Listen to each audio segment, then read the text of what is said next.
ಬಿಸಾಕ ತುಂಬ್ತೇನ ಬಿಸೊಳಗೆವ ಕಟ್ಟಿ ಮ್ಯಾಗಿನ ಹಲ್ಲಿ ಹಟ್ಟಿಸಿ ನುಡದಾವ ಉಲ್ಟ ಗತರ್ಗೋ ಜ್ಞಾನ ವೀರಭದ್ರ ನೋಡ ನಗಿ ನಮಗೆ ಆತಕ ಹೇಳಿ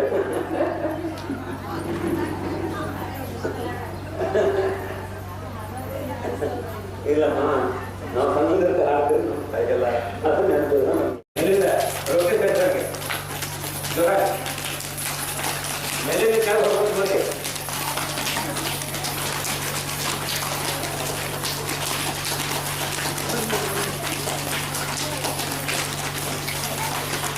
ಆಮೇಲೆ ಮಂದಿಯಿಂದ ತೊಡಗಂಟ ಮಂದಿಯಿಂದ ತೊಡಗಂಟ ವಾರದಿಂದ ತೊಡಗಂಟ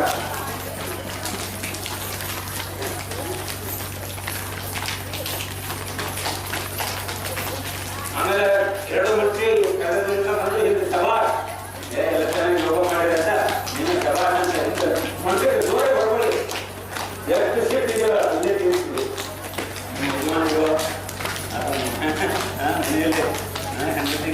ಸೀಟಿಲ್ಲ ಹೋಗ್ಬಿಡಿ ತಡವಾದ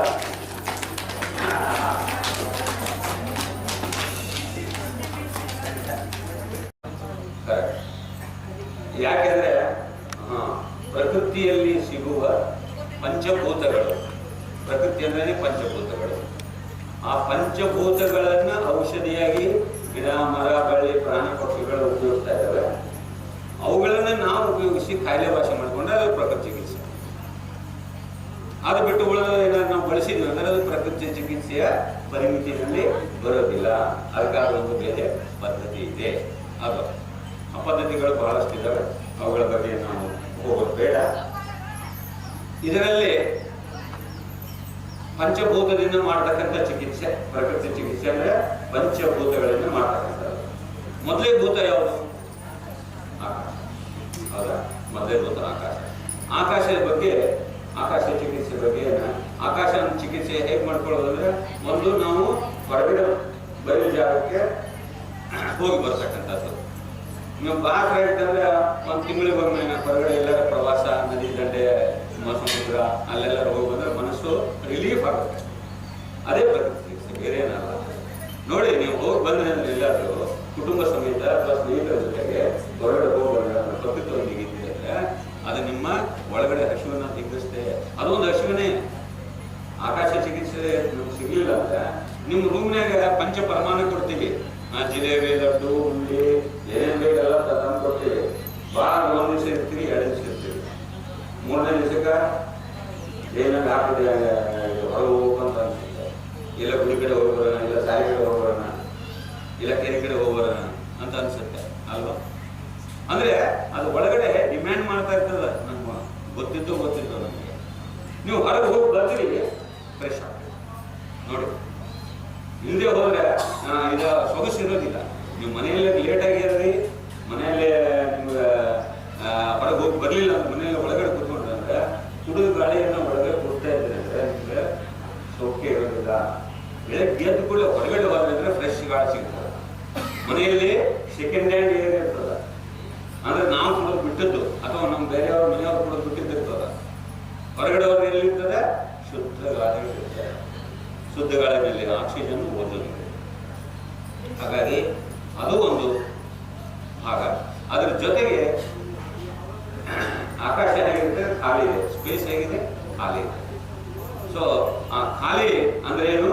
ನಾವು 3-4 ಸಲ ದಿವಸಕ್ಕೆ ಕನಿಷ್ಠ 3 ಸಲ ನಮ್ಮ ಹೊಟ್ಟೆಯನ್ನು ತುಂಬಿಸ್ಕೊತಾ ಇರ್ತೀವಿ. ಇದನ್ನ ಏನಿಲ್ಲ ಅಂದ್ರೆ ಖಾಲಿ ಬಿಡಬೇಕು. ಯಾಕೆ ಖಾಲಿ ಬಿಡಬೇಕಂದ್ರೆ ಸರ್ಕಾರ ರಜೆ ಕೊಡ್ತದೆ ಸರ್ಕಾರಿ ನೌಕರದಾರರಿಗೆ. ಯಾವತ್ತು? ರವಿವಾರ ರಜೆ ಇರುತ್ತೆ. ಸೆಕೆಂಡ್ ಸ್ಯಾಟರ್ಡೇನೂ ಇರುತ್ತೆ, 4th ಸ್ಯಾಟರ್ಡೇ, ಸೆಕೆಂಡ್ ಸ್ಯಾಟರ್ಡೇ. ಸಾಲಿಗೆ ರಜೆ ಆಯ್ತು, ಹೌದಾ? ಏನ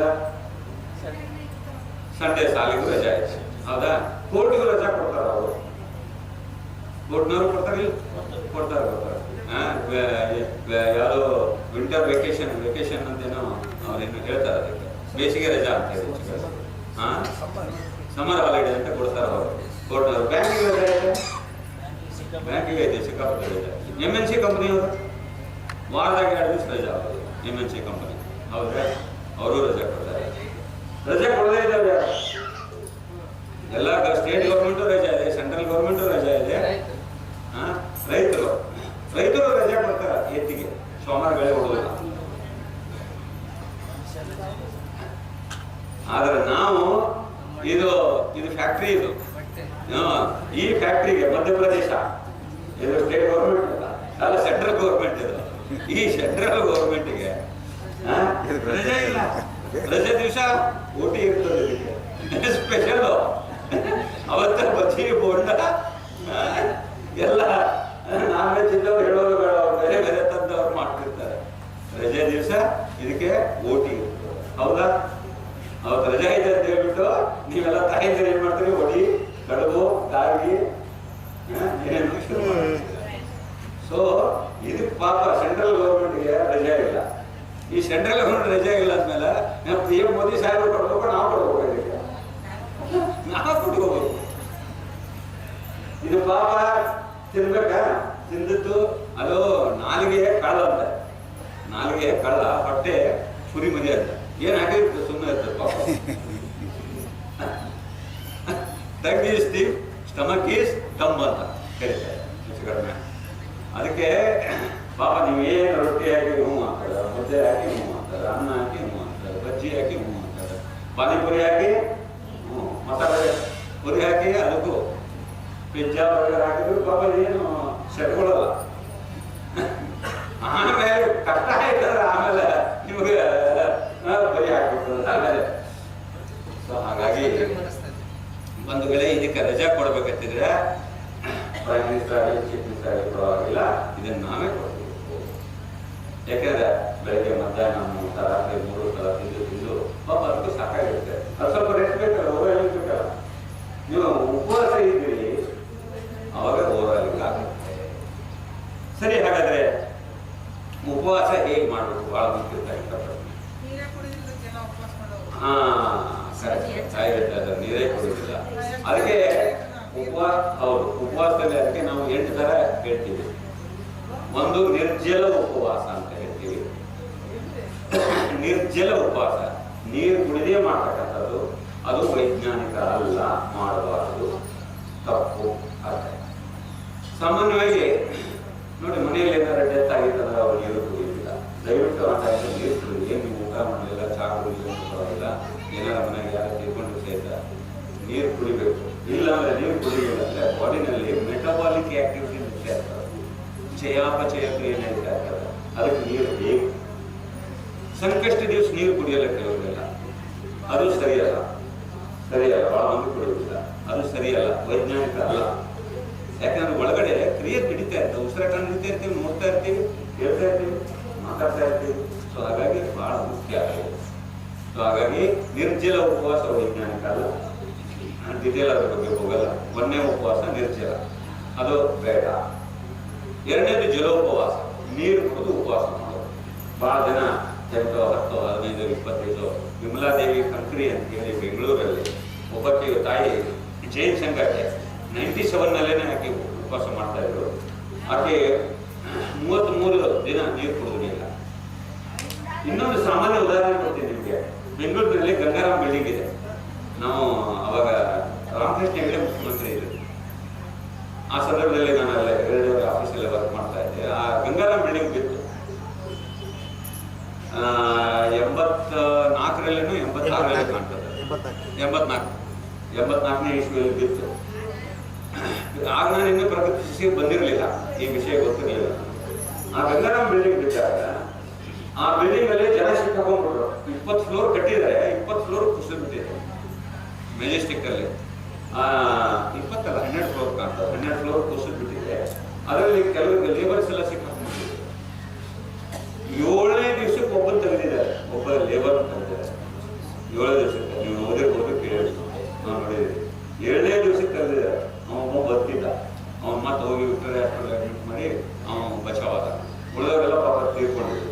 ಅವನು ಏನಾಯ್ತು, ಆ ಗೋಡೆಗಳ ಸಂದಿನಲ್ಲಿ ನಡು ಸಿಕ್ಕಲ್ಲ ಇದಾಗಿ ಅವನಿಗೇನು ಏಟ್ ಆಗಿರಲಿಲ್ಲ, ಹಂಗಾಗಿ ಬದುಕಿದ. ಅವ್ನು ಬದುಕಿದ ಮೇಲೆ ಹೆಂಗೆ ಬದುಕಿದ್ದು, ಏನಿಲ್ಲ, ಏನು ನೀರು ಕೊಡೋದಿಲ್ಲ, ಏನಿಲ್ಲ. ಏನು ಅವೇನು ಮಾಡ್ತಿದ್ದ, ನೀರಿನ ಕಾಲದಲ್ಲೇ ನಂಬರ್ 1 ಮಾಡ್ತಿದ್ದಂತೆ ಮೊರಾರ್ಜಿ ಕಾರ್ಯಕ್ರಮ. ಮತ್ತೆ ಏನ್ ಮಾಡ್ತೀರಲ್ಲ ಎಲ್ಲ ಸಮುದ್ರ ಪಾನ ಸಿಗುವ ಅವಕಾಶನೇ ಇಲ್ಲ. ಹಾಗಾಗಿ ನೀರಡಿಕೆ ಆದ ತಕ್ಷಣ ಮೂತ್ರ ಮಾಡೋದು ಕುಡಿಯೋದು ಅಷ್ಟೇ. ಅದು ಬರೋದು ತೇಲಿ ಕಡಿಮೆ ಆಗೈತೆ. ಅದು ಆಗಲಿ 7 ದಿವಸ ಬದುಕೆ ನೋಡು. ಹಾಗಾಗಿ ನಾವು ಬದುಕಬಹುದು ಅನ್ನೋ ಸಲುವಾಗಿ ಘಟನೆ ಹೇಳ್ತಾ ಇದ್ದೇವೆ. ನಡೆದ ಘಟನೆ ಇದು. ಅವನಿಗೇನು ಗೊತ್ತಿಲ್ಲ, ಯಾರು ನೇಚರ್ ಓದಿಲ್ಲ, ಯಾರು ಪಾಠ ಮಾಡಿಲ್ಲ, ಕೂಲಿಕಾರ ನಾವು ಬದುಕಿದ್ದೇವೆ. ಹಾಗಾಗಿ ನಾವು ಧೈರ್ಯವಾಗಿ ಮಾಡಬಹುದು ಅನ್ನೋದು ನಿಮ್ಗೆ ಘಟನೆಯನ್ನು ಹೇಳ್ತಾ ಇರೋದು. ಉಪವಾಸ ಬಗ್ಗೆ ಹೇಳಬಾರ್ದು ಯಾವುದಕ್ಕೆ. ಒಂದು ಜಲೋಪವಾಸ, ನೀರನ್ನ ಕೊಡೋದು ಮಾಡೋದು.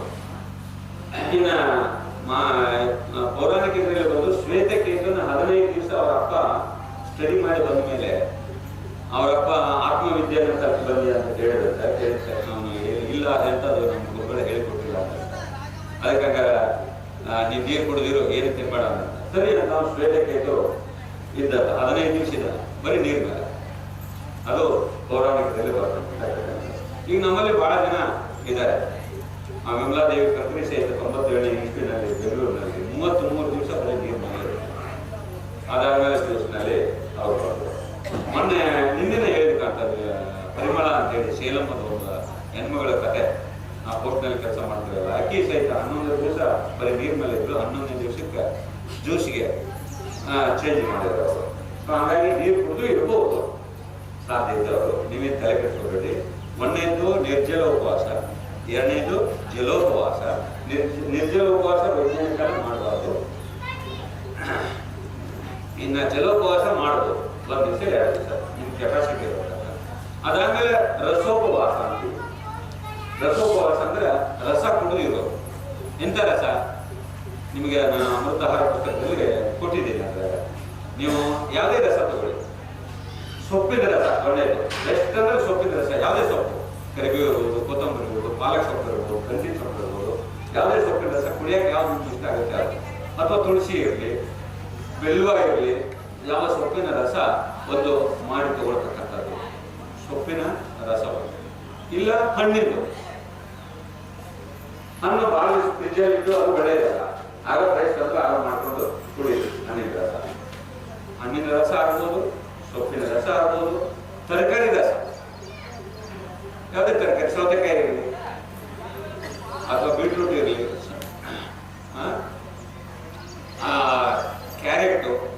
ಕ್ಯಾರೆಟ್ ಮತ್ತು ತೆಂಗಿನಕಾಯಿ ಅವೆರಡನ್ನು ತುರಿದು ಬಿಡಿ.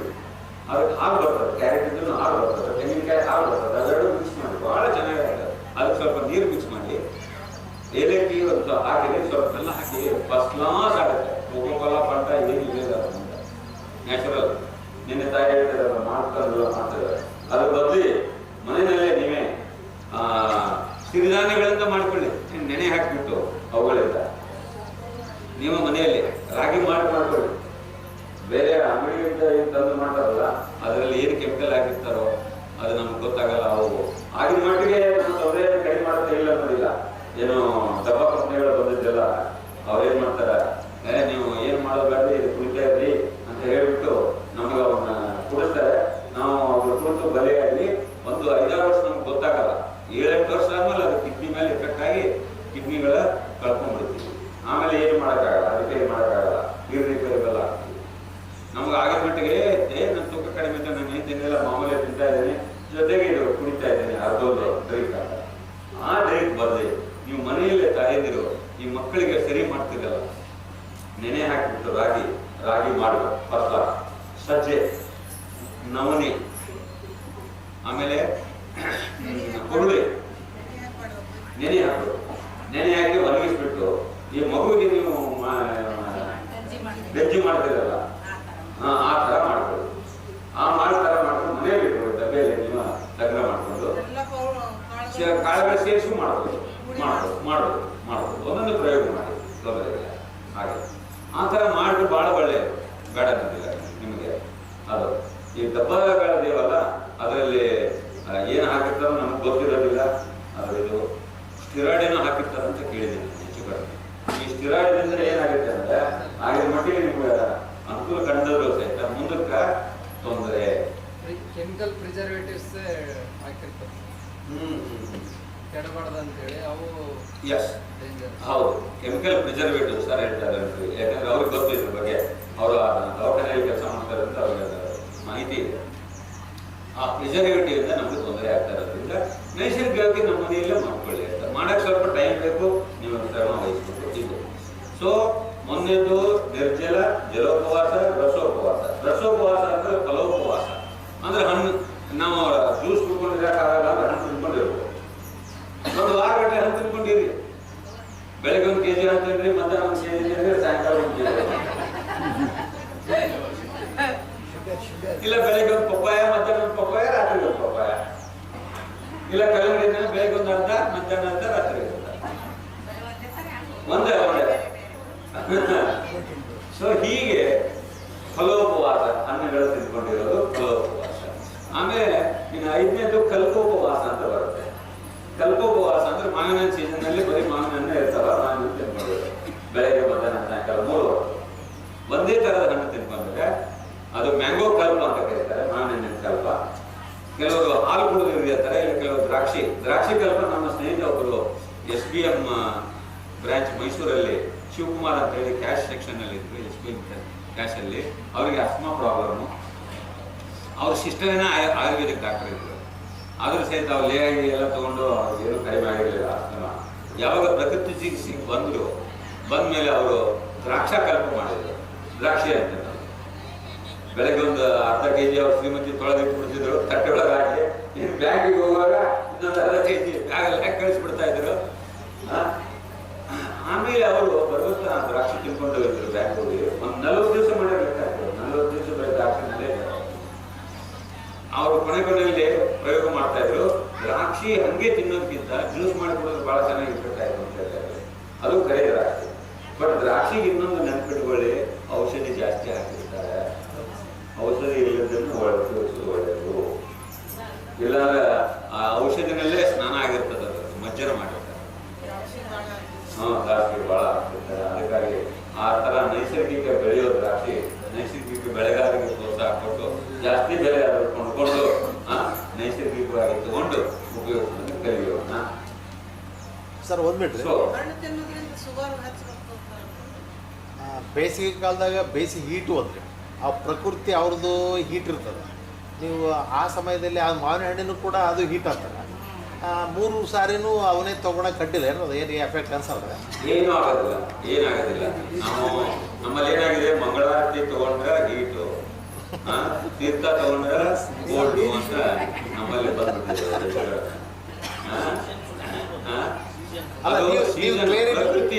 ಪ್ರಕೃತಿ ಏನ್ ಮಾಡಿದೆ, ಕರೆಕ್ಟಾಗಿ ಆ ಟೈಮ್ಗೆ ಒಂದೊಂದು ಸೀಸನ್ ಕೊಡ್ತಾ ಇದೆ. ಕಲ್ಲಂಗಡಿ ಏನು ಬರೋದು ಯಾವಾಗಂದ್ರೆ ಜನವರಿನಲ್ಲಿ ಹೆಚ್ಚು ಕಡಿಮೆ. ಹೌದಾ? ಬೇಸಿಗೆ ಮುಂದೆ ಬರ್ತದ. ನನ್ನ ಮಕ್ಕಳು ಭೂತಾಯಿ ಎಷ್ಟು ನಮಗೆ ಅವಕಾಶ ಮಾಡಿಕೊಡ್ತಾಳ ಅಂದ್ರೆ, ಹೆಂಗೆ ಅಂದ್ರೆ ಕಲ್ಲಂಗಡಿ ಮುಂದಿನ ಬೇಸಿಗೆ ತಡ್ಕೊಳ್ಳಿ ಅಂತೇಳಿ, ಶಕ್ತಿ ಬರಲಿ ಅಂತೇಳಿ ಕರೆಕ್ಟಾಗಿ ನಮ್ಗೆ ಚಳಿಗಾಲ ಮುಗಿಯೋ ಹೊತ್ತಿಗೆ ಕಲ್ಲಂಗಡಿಯನ್ನು ಕೊಡ್ತಾಳ ತಯಾರು ಮಾಡಿ. ಎಷ್ಟು ನೋಡಿ ಪ್ರಕೃತಿನಲ್ಲಿ. ನಾವೀಗ 12 ತಿಂಗಳು ಬೆಳೀತಾ ಇದ್ದೀವಿ. ಆಕೆ ಮೋಸ ಮಾಡಿಬಿಟ್ಟು 12 ತಿಂಗಳು ಬೆಳಿತೀವಿ. ಆದ್ರೆ ಪ್ರಕೃತಿನಲ್ಲಿ ಸೀಸನ್ ಬರೋದಾದ್ರೆ ಕಲ್ಲಂಗಡಿಯನ್ನು ಜನವರಿ ಟೈಮಲ್ಲಿ, ಜನವರಿ ಫೆಬ್ರವರಿ. ಇನ್ನು ಬೇಸಿಗೆ ಬರ್ತೈತಿ,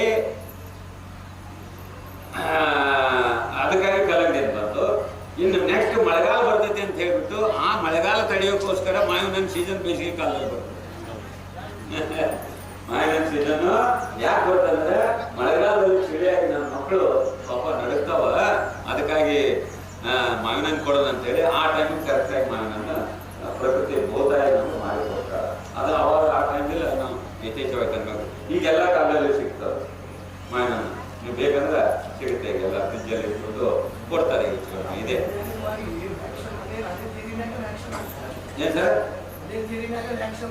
ಹಾಗಾಗಿ ಆಗ್ತಾ ಇದ್ದಾರೆ ಸರ್. ಹೌದು ಹೌದು. ಸೊ ಆಮೇಲೆ ಏನಾಗುತ್ತೆ, ಮಾವಿನ ಹಣ್ಣು ತಿಂದು ಲೂಸ್ ಮೋಷನ್ ಆಗುತ್ತೆ ಅಂತ ಹೇಳಿಬಿಟ್ಟು ಏನಾಗುತ್ತೆ, ಲೂಸ್ ಮೋಷನ್ ಆಗುತ್ತೆ ಮಾವಿನ ತಂದ್ರೆ. ಯಾಕಂದ್ರೆ ಸಿಪ್ಪಿ ತಿನ್ನೋದು ನಾವು. ಸಿಪ್ಪಿ ತಿಂದ್ರೆ ಆಗಲ್ಲ. ನಾವು ಮಾವಿನ ಹಣ್ಣು ತಿಂತೀವಿ ಸಣ್ಣದಿರ್ತ. ಹೆಂಗ್ ಮಾವಿನ ಹಣ್ಣು ತಿಂತಿದ್ವಿ ಅಂದ್ರೆ ಹೊರಗೆ ಅಡಿ ಹಾಕಿರ್ತಿದ್ರಲ್ಲ, ಹೋಗ್ಬಿಟ್ಟು ನಾವು ಅಡಿ ಹಾಕಕ್ಕೆ ಹೋಗ್ತಿದ್ವಿ. ಯಾವ್ದಾರ ಮಾವಿನ ಹಣ್ಣು ಅಡಿ ಸಿಕ್ತಿದ್ದು ಅವನ್ನ ತಿಂದ್ಬಿಟ್ಟು ಕಾಲು ಮಾಡಿಬಿಟ್ಟು ಬೇರೆ ಕಡೆ ಹಾಕಿದ್ರು. ಅವ್ ಪಾಪ ಬಂದು ಅವ್ರು ಕೈಕೊಳ್ಳೋರು, ಎದ್ರಿ ನಮ್ಮ ಮಾವಿನ ಹಣ್ಣು ಯಾರು ತಿಂತಿದ್ರು ಅಂತ ಹೇಳಿ ಕಳೆದ್ರು. ನಮ್ಮನ್ನ ಬೈತಾರೆ.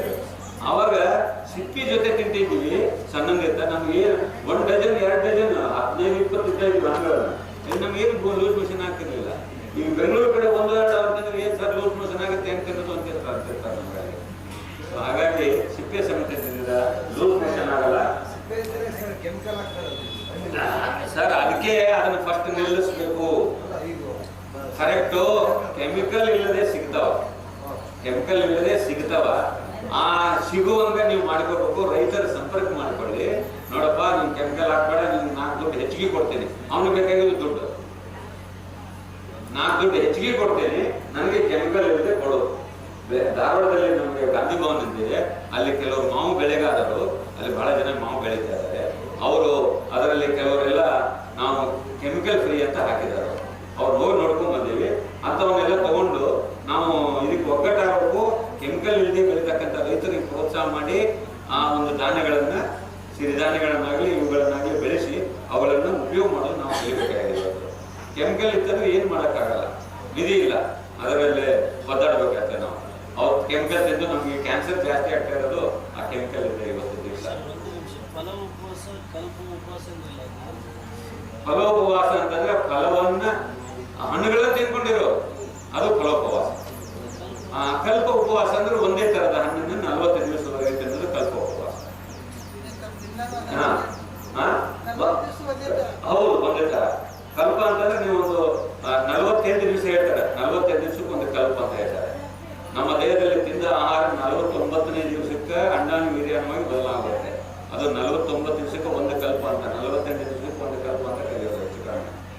ನಮ್ಮಲ್ಲಿ ತಿಂದ ಆಹಾರ ರಸ, ರಕ್ತ, ಮಾಂಸ, ಮಜ್ಜೆ, ಮೂಳೆ, ಶುಕ್ರ ಧಾತುವಾಗಿ ಬದಲಾಗುತ್ತೆ. 48 ದಿನ. ಹೌದು, ತಿಂದ ಆಹಾರ ಇವತ್ತು ತಿಂದ ನೀವು ರೊಟ್ಟಿ ತಿಂದಿದ್ದು ಅದು ವೀರ್ಯಾಣು ಅಂಡಾಣುವಾಗಿ ಪರಿವರ್ತನೆ ಆಗುತ್ತಿದ್ರೆ 49 ದಿವಸ ಬೇಕು.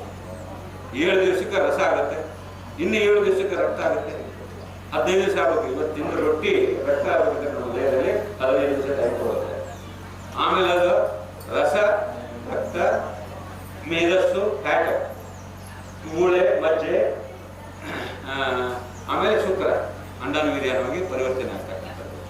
ರಸ, ರಕ್ತ, ಮಾಂಸ, ಮಜ್ಜೆ, ಮೂಳೆ ಹಾಗೆ ನಮ್ಮಲ್ಲಿ ಪರಿವರ್ತನೆ ಆಗಬೇಕಾದ್ರೆ 49 ದಿನ ಬೇಕಾಗುತ್ತೆ. ಸೊ ಹಾಗಾಗಿ 48-49 ದಿವಸಕ್ಕೆ ಒಂದು ಕಲ್ಪ ಅಂತಾರೆ. ಅದೇ ಕಾಯಿ ಕಲ್ಪ ಅಂತ. ನೀವು 1 ವರ್ಷ ನೀವು ಮಾವಿನ ಸೀಸನ್ನಲ್ಲಿ 48 ದಿವಸ ಬರೀ ಮಾವಿನ ತಿನ್ಕೊಂಡಿದ್ರಿ. ಕಲ್ಲಂಗಡಿ ಸೀಸನ್ನಲ್ಲಿ ಬೆಳಗ್ಗೆ 1, ಮಧ್ಯಾಹ್ನ 1, ರಾತ್ರಿ 1 ಅಥವಾ ಅರ್ಧ ನಿಮ್ಗೆ ಎಷ್ಟು ಹೊಟ್ಟೆ ತುಂಬತ್ತೆ ಅಂತ ತಿನ್ಕೊಂಡಿದ್ರಿ, ಅದು ಕಲ್ಪ ಉಪವಾಸ. 1 ವರ್ಷ ನಿಮ್ಗೆ ಗ್ಯಾರಂಟಿ, ಏನು ಕಾಯಿಲೆ ಬರೋದಿಲ್ಲ. ಹೇಳ್ತೀನಿ, ಬರ್ತೀನಿ, ಸ್ವಲ್ಪ ಮುಗಿಸ್ತೇನೆ. ಇದು ಕಲ್ಪ ಉಪವಾಸ ಆದ್ಮೇಲೆ ಇನ್ನು ಉಪವಾಸ ಎಷ್ಟೆಷ್ಟು ವಿಧಾನ ಮುಗಿಸಿ ಬಿಡ್ತೀನಿ. ಯಾವ ಟೈಪ್ಸ್ ಎಲ್ಲ ಹೇಳಿದ್ದೀನಿ. ಕಲ್ಪ ಉಪವಾಸ ಆದ್ಮೇಲೆ ರೋಗ ನಿರೋಧಕ ಉಪವಾಸ. ರೋಗ ನಿರೋಧಕ ಉಪವಾಸ ಇಮ್ಯುನಿಟಿ ಡೆವಲಪ್ಮೆಂಟ್ ಫಾಸ್ಟಿಂಗ್ ಅಂತ. ಏನೋ ಸಾಂಕ್ರಾಮಿಕ ರೋಗ ಬಂದಿದೆ, ಮಡ್ರಾಸ್ ಆಗಿ ಬಂತು, ಆಮೇಲೆ ಮೊನ್ನೆ ಕೊರೋನಾ ಬಂತು. ಹೌದಾ, ಕೊರೋನಾದಲ್ಲಿ ನಾವು ಒದ್ದಾಡ್ತಾ ಇದ್ದೀವಿ. ಆ ಕೊರೋನಾ ಬಂದರೂ ಸಹಿತ ಅಂತ ಸಮಯದಲ್ಲಿ ನೀವು ಕೊರೋನಾ ಬಂದಿದೆ, ಸಾಂಕ್ರಾಮಿಕ ರೋಗ ಯಾವುದೋ ಬಂದಿದೆ ಅಂದಾಗ ನೀವೇನು ಮಾಡಬೇಕು, 3 ದಿವಸ ಬರೀ ರಸದ ಮೇಲೆ ಇದ್ದ, ಜ್ಯೂಸ್ ಮೇಲೆ ಇದ್ದೆ ಅಂದ್ರೆ ನಿಮ್ಮಲ್ಲಿ ಶಕ್ತಿ ಡೆವಲಪ್ ಆಗುತ್ತೆ. ಒಳಗಡೆ ರೋಗ ತಡೀತಕ್ಕಂಥ ಶಕ್ತಿ ಡೆವಲಪ್ ಆಗುತ್ತೆ, ಇಮ್ಯುನಿಟಿ ಡೆವಲಪ್ ಆಗುತ್ತೆ. ಇಮ್ಯೂನ್ ಪವರ್ ಇಲ್ಲ ಅಂತ ನಿಮ್ಗೆ ಆ ಒಂದು ಕ್ರಿಮಿ ನಿಮ್ಮ ಒಳಗಡೆ ಹೋದ್ರು ಅದಕ್ಕೆ ತಿನ್ನಕ್ಕೆ ಏನು ಸಿಗೋದಿಲ್ಲ, ಅದಕ್ಕೆ ಆಹಾರ ಏನು ಸಿಗೋದಿಲ್ಲ, ಸ್ವಲ್ಪ ಹೋಗುತ್ತೆ. ಹಾಗಾಗಿ ಆ ರೋಗ ನೀವು ಬರದಂಗೆ ಇರಬೇಕು ಅಂತಂದ್ರೆ ನೀವು 3 ದಿವಸ ಉಪವಾಸ ಇದ್ದಂದ್ರೆ ಆ ರೋಗ ನಿಮ್ಗೆ ಬರೋದು. ನಮ್ಮಲ್ಲಿ ಹಿಂದೆ ಮದ್ರಾಸ್ ಆಗಿ ಬಂದಾಗ ಆ ಕಾಯಿ ಡಾಕ್ಟರ್ ಯಾರು ನೋಡ್ತಿರ್ಲಿಲ್ಲ, ಯಾಕಂದ್ರೆ ಅವ್ರ ಕಣ್ಣಿಗೆ ರೋಗ ಬರ್ತದೆ ಅಂತ ಹೇಳಿ. ಒಂದು 25-30 ವರ್ಷ ಬಂದಿತ್ತು ಅದು ಮದ್ರಾಸ್ ಆಗಿ. ಅಲ್ಲಿ ಒಬ್ಬರು ಆಯುರ್ವೇದ ಡಾಕ್ಟರು ಬೆಂಗಳೂರಲ್ಲಿ ಜಯಚಾಮರಾಜ ಆಯುರ್ವೇದಿಕ್ ಹಾಸ್ಪಿಟಲ್ ಮೆಜೆಸ್ಟಿಕ್ ಪಕ್ಕದಲ್ಲೇ ಇದೆ, ಆನಂದರಾವ್ ಸರ್ಕಲ್ ಅಲ್ಲಿ ಇದೆ. ಅಲ್ಲಿ ಒಬ್ಬರು ಡೆಪ್ಯೂಟಿ ಡೈರೆಕ್ಟರ್ ಇದ್ರು, ಶ್ರೀನಿವಾಸ್ ರೆಡ್ಡಿ ಅಂತ, ಇಲ್ಲೇ ತಿಳ್ಕೊಂಡಿದ್ದಾರೆ. ಅವರು ಮದ್ರಾಸ್ ಆಗಿ ಬಂದಿದೆ ಅಂತೇಳಿ ಅಲ್ಲಿ ಡಾಕ್ಟರ್ಗೆಲ್ಲ ಕಣ್ಣು ರೋಗ ಬಂದು ಯಾರು ಪೇಷಂಟ್ ಬಂದ್ರು ನೋಡ್ತಿರ್ಲಿಲ್ಲ, ಯಾಕಂದ್ರೆ ಇವ್ರಿಗೆ ತೊಂದರೆ ಆಗುತ್ತೆ ಅಂತೇಳಿ. ಆದ್ರೆ ಇವ್ರು ಒಬ್ರು ಹಾಗೆ ನೋಡ್ತಾ ಇದ್ರು ಕಣ್ ತಗೊಂಡ. ಇವ್ರು ಏನ್ ಮಾಡಿದ್ರು ಅಂದ್ರೆ 3 ದಿವಸ ಉಪವಾಸ ಮಾಡಿದ್ರು. ಇವರು ಪ್ರಕೃತಿ ಚಿಕಿತ್ಸೆ ವೈದ್ಯರು 3 ದಿವಸ ಉಪವಾಸ ಮಾಡಿದ್ರು. ಇವ್ರಿಗೇನೋ ಅದು ಇಫೆಕ್ಟ್ ಆಗಲಿಲ್ಲ. ಸೊ ಹಾಗಾಗಿ ಏನೇ ತೊಂದರೆ ಏನಾದ್ರು ಬರ್ತಾ ಇದೆ ಅಂತ ಗೊತ್ತಾದ್ರೆ ಆ ಕೊರೋನಾ ವೈರಸ್ ಬಂದರೂ ಸಹಿತ ನಿಮ್ಗೆ ಏನು ಮಾಡೋದಿಲ್ಲ. 3 ದಿವಸ ನಿಮ್ಗೆ ಉಪವಾಸ ಇಟ್ಬಿಟ್ರೆ ಅದ್ರ ಪಾಡಿಗೆ ಅದಕ್ಕೇನು ಆಹಾರ ಸಿಗೋದಿಲ್ಲ. ಆಹಾರ ಸಿಕ್ಕರೆ ಅದು ಬೆಳೀತೈತೆ ಒಳಗೆ ರೋಗಾನ. ಅದಕ್ಕಾಗಿ ಅದು ರೋಗ ನಿರೋಧಕ ಉಪವಾಸ. ಅದಾದ್ಮೇಲೆ ಕೊನೆಯದು 8ನೇ ಉಪವಾಸ ವೀಕ್ಲಿ ಫಾಸ್ಟಿಂಗ್, ವಾರಕ್ಕೊಮ್ಮೆ ಉಪವಾಸ ಮಾಡ್ರಿ. ಅಷ್ಟೇ ಗೊತ್ತಾಯ್ತಾ? 8 ಥರದ ಉಪವಾಸ ಕೊಟ್ಟೇನೆ, ನಿಮ್ಗೆ ಯಾವ್ದು ಅನುಕೂಲ ಆಗುತ್ತೆ ಅದನ್ನ. ಅಂಗಡಿನಲ್ಲಿ ಬೇರೆ ಬೇರೆ ವೆರೈಟಿ ಕೊಡ್ತಾರಲ್ಲ, ಹಂಗೆ ಉಪವಾಸದಲ್ಲಿ ವೆರೈಟಿಗಳಿಲ್ಲ, ಇದನ್ನು ಮಾಡಿ ಅಂತ ಹೇಳ್ತಾ, ಈಗ ಪ್ರಮುಖವಾಗಿ ಹೇಳ್ಬೇಕು. ಈಗ ಉಪವಾಸದಲ್ಲಿ ನಿಮ್ಗೆ ಏನಾದರೂ ತೊಂದರೆ ಇದ್ರೆ ಇನ್ನ ಯಾರು ಮಾಡಬಾರ್ದು ಉಪವಾಸ ತಿಳ್ಕೊಳ್ಳೋಣ. ಆಮೇಲೆ ಆಗಲೇ ಔಷಧಿ ತಗೋತಾ ಇರ್ತೀವಿ ಕೆಲವರೆಲ್ಲ, ನೀವು ಕೇಳ್ತಾ ಇದ್ದೀರಿ ನಿನ್ನಿಂದ ಪ್ರಶ್ನೆ. ಹೌದು, ಫುಲ್ ಡೇ. ಅದು ಒಳ್ಳೆ ಪ್ರಶ್ನೆ. ಏನಂದ್ರೆ ನಾವು ಉಪವಾಸ ಇದೀವಿ ಅಂತೀವಿ, ಬೆಳಗ್ಗೆಯಿಂದ ಸಾಯಂಕಾಲ ತನಕ ಇರ್ತೀವಿ, ಒಂದೊತ್ತು ಅಂತ ಕರಿತೀವಿ ನಾವು ಹೆಚ್ಚು ಕಡಿಮೆ. ಬೆಳಗ್ಗಿಂದ ಏನು ತಿನ್ನೋದಿಲ್ಲ, ಅಥವಾ ನೀರು ಜ್ಯೂಸು ಕಾಫಿ ಟೀ ಕುಡ್ಕೊಂಡಿರ್ತೀವಿ, ರಾತ್ರಿ ಊಟ ಮಾಡ್ತೀವಿ, ಅದು ಫುಲ್ ಡೇ ಪಾರ್ಟ್ ಆಗಲ್ಲ. ಉಪವಾಸ ಯಾವಾಗ ಶುರುವಾಗುತ್ತೆ ಅಂದ್ರೆ ಬೆಳಗ್ಗೆ ತಿಂಡಿ ತಿಂತಾ ಇರ್ತೀವಿ, 8 ಗಂಟೆ 9 ಗಂಟೆಗೆ. ಬೆಳಗಿನ ತಿಂಡಿ ಸ್ಕಿಪ್ ಮಾಡಿದ್ರೆ ಅಂದ್ರೆ ಅಲ್ಲಿಂದ ಉಪವಾಸ ಕೌಂಟ್ ಆಗುತ್ತೆ, ಇಲ್ಲ ಅಂದ್ರೆ ಕೌಂಟ್ ಆಗೋದಿಲ್ಲ ಅದು. ಯಾಕಂದ್ರೆ ರಾತ್ರಿ ತಿಂದಿರ್ತೇವಲ್ಲ, ಹಾಗಾಗಿ ಅದು ಲೆಕ್ಕ ಬರೋದಿಲ್ಲ. ಯಾವ ತಿಂಡಿಯನ್ನ, ಯಾವ ಊಟವನ್ನು ನೀವು ಬಿಡ್ತೀರೋ ಅಲ್ಲಿಂದ ಲೆಕ್ಕ ಹಿಡಿಬೇಕು ನೀವು. ನಾಳೆ ಬೆಳಗ್ಗೆ ತನಕ ಬೆಳಗ್ಗೆ ನೀವು 9 ಗಂಟೆಗೆ ತಿಂಡಿ ತಿಂತಾನೆ ತಗೊಳ್ಳೋಣ, ನೀವು ಅದನ್ನು ಬಿಟ್ಟರೆ ಅಂದ್ರೆ ಅಲ್ಲಿಂದ ಉಪವಾಸದ ಟೈಮ್ ಶುರುವಾಗಿದೆ. ನೆಕ್ಸ್ಟ್ ಡೇ 9 ಗಂಟೆ ತನಕ ನೀವು ತಿನ್ಲಿಲ್ಲ ಅಂದ್ರೆ ಒಂದಿನ ಉಪವಾಸ ಲೆಕ್ಕ. ನೀವು ರಾತ್ರಿ ತಿಂದ್ರೆ ಅಂದ್ರೆ ಅರ್ಧ ದಿವಸ. ಗೊತ್ತಾಯ್ತಾ? ಇದು ಉಪವಾಸದಿಂದ ಶಕ್ತಿ ಆಗಲ್ರಿ. ಏನಂದ್ರಿ? ಉಪವಾಸದಿಂದ ಶಕ್ತಿ ಆಗಲ್ಲ. ಆಗುತ್ತೆ. ಯಾರು ಹೇಳ್ತಾರೆ? ಉಪವಾಸದಿಂದ ನಿದ್ರೆ ಬರೋದಿಲ್ಲ, ಕೈಕಾಲು ಹೇಳೋದಿಲ್ಲ, ಶಕ್ತಿ ಬರೋದಿಲ್ಲ, ಅದಿದ್ದೇ ಇದೆ.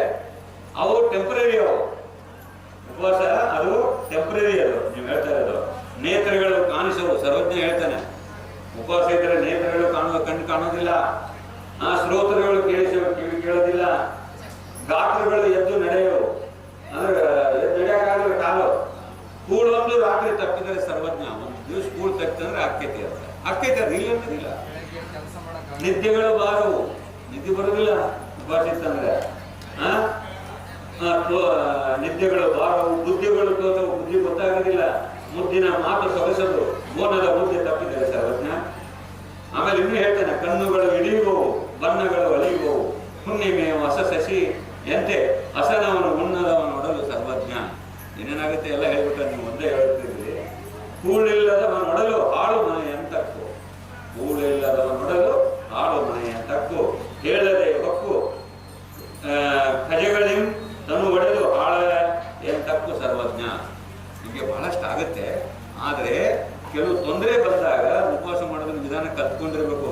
ಈಗ ನಿಮ್ಗೆ ಬೇರೆ ಆಗ್ತಾ ಇದೆ, ಏನೋ ತಿಂದಿದ್ದೀರಿ, ಅವಾಗ ಏನ್ ಮಾಡ್ತೀರಿ? ಮಂದಿ ಬೇರೆ ಆಗ್ತಾ ಇದೆ, ಏನ್ ಮಾಡ್ತೀರಿ? ಹೋಗಿ ದವಾಖಾನೆಗೆ ಗುಳಿಗೆ ಇಂಜೆಕ್ಷನ್ ತಗೊಂಡ್ಬರ್ತೀವಿ. ಅದ್ರ ಬದ್ಲಿ ಬೇರೆ ಆಗ್ತಾ ಇದೆ ಅಂದ್ರೆ ಒಳಗೆ ಕಳಿಸ್ಬೇಡ ಅಂತ ನಮ್ಮ ಶರೀರ ನಮ್ಗೆ ವಾರ್ನಿಂಗ್ ಕೊಡಕತ್ತೈತಿ. ವಾಂತಿ ಆಗ್ತಾ ಇದೆ ಅಂದ್ರೆ ಏನು ತಿನ್ಬೇಡ ಅಂತ ಹೇಳಕತ್ತೈತಿ. ನೀವು ತಿಂತೀನಂದ್ರೆ ನಾವೇನ್ ಮಾಡಕ್ಕಾಗೈತಿ? ಏನ್ ಮಾಡಕ್ಕಾಗಲ್ಲ. ಒದ್ದು ತಡಿಬೇಕಾದ್ರೆ ಇದು ಉಪವಾಸ ಔಷಧಿ, ಅದೇ ಮದ್ದು. ಇದು ಮದ್ದು ಕೊಡ್ತೇನೆ ಬನ್ನಿ ಅಂದ್ರೆ ನೀನು ಯಜಮಾನ್ರು ಒಬ್ಬರು ಕೊಡ್ರಿ, ಎಲ್ಲಿ ನೀವು ಕೊಡಲಿಲ್ಲ ಅಂತ ಕೊನೆಗೆ ಕೆಲೆ ಬಿಟ್ರು ಅವ್ರು ಲಾಸ್ಟಿಗೆ. ಅವ್ರಿಗೆ ಬೀಳ ಅನ್ಸುತ್ತೆ ಯಜಮಾನ. ಸೊ ನೀವು ಉಪವಾಸ ಕಲ್ತ್ಕೊಂಡ್ರಿ ಅಂದ್ರೆ ನೀವು ತೊಂದರೆ ಬಂದಾಗ ಹೋಗ್ಲಾಡಿಸ್ಬೇಕು, ಅದ ಔಷಧಿ. ಆ ಔಷಧಿ ಹೇಳಕತ್ತೆ ನನಗೆ, ಅವಾಗ ಆಗುತ್ತೆ, ಅನಿವಾರ್ಯ. ಶಕ್ತಿ ಇರೋದಿಲ್ಲ ಅದು, ಆ ಟೆಂಪರರಿ ಇದೆ. ಆಮೇಲೆ ಊಟಕ್ಕೆ ಬಂದ್ರೆ ಮತ್ತೆ ಸರಿಯಾಗ ಅದು ಕಲ್ತ್ಕೊಂಡು ನಿಮ್ಮ ರೋಗ ವಾಸಿ ಮಾಡ್ಕೊಳಕ್ಕೆ ಇದನ್ನ ಪದ್ಧತಿ ಬಳಸ್ಬೇಕು. ನೀವು ಬೊಜ್ಜು ಇರ್ತದೆ, ಜಾಸ್ತಿ ತೂಕ ಇರ್ತದೆ, ಕಡಿಮೆ ಮಾಡ್ಕೋಬೇಕು. ನೀವು ಒಂದು 10 ದಿವಸ ಉಪವಾಸ ಮಾಡಿದ್ರೆ ನಿಮ್ಗೆ 10 ಕಿಲೋ ಕಡಿಮೆ ಆಕೈತಿ. ಅದೇ ದವಾಖಾನೆ ಇಂಜೆಕ್ಷನ್ ಹೋಗಿ ಬಂದ್ಬಿಟ್ರೆ ಎಷ್ಟು ಇದಾಗಿ ಅವರು ಇದನ್ನ ಮಾಡ್ತಾರೆ, ಅಲ್ಲಿ ಅಲ್ಲ ಸಾವಿರಾರು ರೂಪಾಯಿ ಖರ್ಚು ಮಾಡ್ಕೋಬೇಕು ನೀವು. ಆಮೇಲೆ ಪರ್ಮನೆಂಟ್ ವಾಸಿ ಇಲ್ಲ. ಅದ್ರ ಬದಲು ಇದರಲ್ಲಿ ನಿಮಗೆ ಆ ತೊಂದರೆಗಳ ನಿವಾರಣೆ ಮಾಡ್ಕೋಬಹುದು. ಉಪವಾಸದಲ್ಲಿ ಏನಾಗುತ್ತೆ, ಕೆಲವರು ಎದೆ ಉರಿದಂಗೆ ಆಗುತ್ತೆ ಅಂತ ನೀನು ಕೇಳ್ತಾ ಇದ್ದ ಪ್ರಶ್ನೆ. ತಲೆನೋವು ಬರುತ್ತೆ, ಉಪವಾಸ ನಿದ್ರೆಗಳ ಭಾರವು ತಲೆನೋವು ಬರುತ್ತೆ ಅಂತ ಸರ್ವಜನ ಹೇಳ್ತಾರೆ. ಹೌದು, ತಲೆನೋವು ಬರ್ತದೆ. ಉಪವಾಸದಲ್ಲಿ ಅವು ಕೆಲವು ಸಂಕಟಗಳು ಇದ್ದೇ ಇದ್ದಾವೆ. ತಲೆನೋವು ಬರ್ತದ, ಎದೆ ಬರ್ತದ, ತಲೆ ಚಕ್ರ ಬಂದಂಗಾಗುತ್ತೆ, ಅವೆಲ್ಲ ಇದೆ, ಬರ್ತಾವ. ಹೌದು, ಏಕಾದಶಿ ಮಾಡ್ತೀರಿ, ಮಾಡೋ ಪದ್ಧತಿ ಸರಿ ಇಲ್ಲ. ಏನ್ ಮಾಡ್ಬೇಕು ಉಪವಾಸದಲ್ಲಿ ಅಂತಂದ್ರೆ, ಮಾಡೋ ಪದ್ಧತಿ ಏನಂದ್ರೆ, ನೀವು ತಾಸಿಗೊಂದು ಗ್ಲಾಸ್ ನೀರು ಕುಡಿಬೇಕು. ನೀವು ಯಾಕೆ ತಲೆನೋವು ಬರ್ತದಂದ್ರೆ ದಿವಸ ಚಹಾ ಕಾಫಿ ಕುಡಿದಿರ್ತೀವಿ ನಾವು. ನೀವು ಚಹಾ ಕುಡಿದಿಲ್ಲಲ್ಲ ಇಲ್ಲಲ್ಲ ತೊಂದರೆ ಇಲ್ಲ. ಆ ಟೈಮ್ದಲ್ಲಿ ಏನಾಗುತ್ತೆ ಅಂದ್ರೆ ಒಂದು ಮೋಷನ್ನು ಕಶ್ಮಲ ಕೆಳಗಡೆ ಹೋಗ್ಬಿಟ್ಟು ಸ್ವಲ್ಪ ಇರ್ತದ ಹೊರಗೆ ಹೋಗಕ್ಕೆ ಆಗೋದಕ್ಕೋಸ್ಕರನೂ ಬರ್ಬೋದು ತಲೆನೋವು. ಇಲ್ಲ ಚಹಾ ಕುಡಿಯದೇ ಇದ್ದವರು ಚಹಾ ಕುಡಿಲಿಲ್ಲ ಅಂದ್ರೆ ಅದಕ್ಕೂ ತಲೆನೋವು ಬರ್ತಿರ್ಬೋದು. ಉಪವಾಸದಲ್ಲಿ ಸ್ವಲ್ಪ ಬದಲಾವಣೆ ಇದ್ದೇ ಇದೆ, ಅದಕ್ಕೆ ನಾವು ಸ್ವಲ್ಪ ಒಂದು ತಡ್ಕೋಬೇಕು.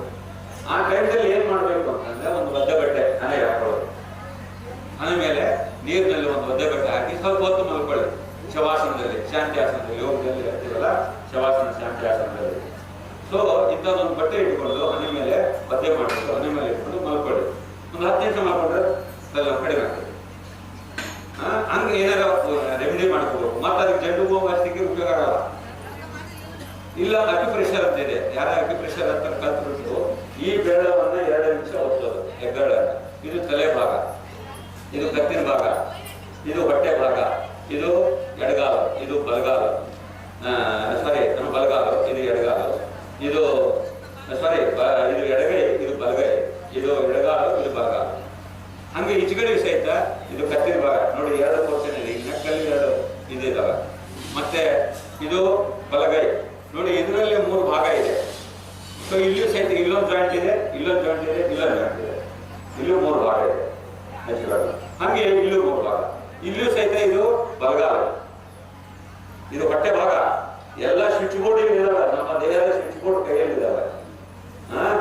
ಇಲ್ಲಿ ನೋಡಿ, ಇದು ಮಂಡಿ ನೋವು ಇದೆ ಅಂದ್ರೆ ಇಲ್ಲಿ ತಿಳ್ಕೊಂಡ್ರೆ ಮಂಡಿ ನೋವು ಕೈ ಮಾಡ್ತೀವಿ.